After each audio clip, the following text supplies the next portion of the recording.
వానప్రస్థ ధర్మ నిరూపణం. మునులారా, వానప్రస్థాశ్రమాన్ని వర్ణిస్తాను, అవధరించండి.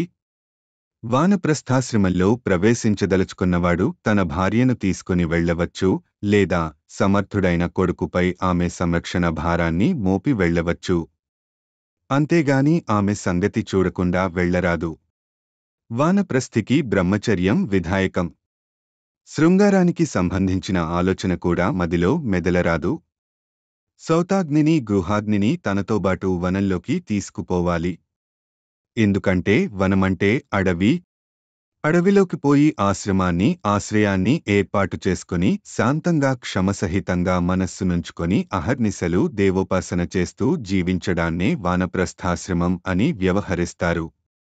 అక్కడ దున్నని భూమి నుండి పుట్టిన అన్నం ద్వారా అగ్నిదేవునికి, పితరులకు, దేవతలకు, అతిథులకు, సేవకులకు తృప్తి కలిగించాలి. ఆత్మజ్ఞాన తత్పరులే ఉండాలి. శరీరానికి స్నానం, అంగవస్త్రధారణ తప్ప ఏ సంస్కారమూ ఉండరాదు. జటలు, గడ్డము ఎంతగా పెరిగినా పట్టించుకోరాదు. ఇంద్రియ దమనం, త్రికాల స్నానం తప్పనిసరి. ఎవరి నుండి ఎటువంటి దానాన్ని స్వీకరింపరాదు. స్వాధ్యాయం, భగవద్ధ్యానం, లోకకల్యాణం ఇవే వానప్రస్థికి నిత్యకృత్యాలు. తప్పనిసరైతే అన్నం కోసం మాత్రమే ధన సంపాదన చేయవచ్చు. వ్రతాల ద్వారా ఆత్మశుద్ధిని గావించుకోవాలి. వారానికొకమారు, తరువాత పక్షంలో నొకమారు, ఆపై మాసాంతమందే భోజనం చేసే వ్రతం పట్టాలి.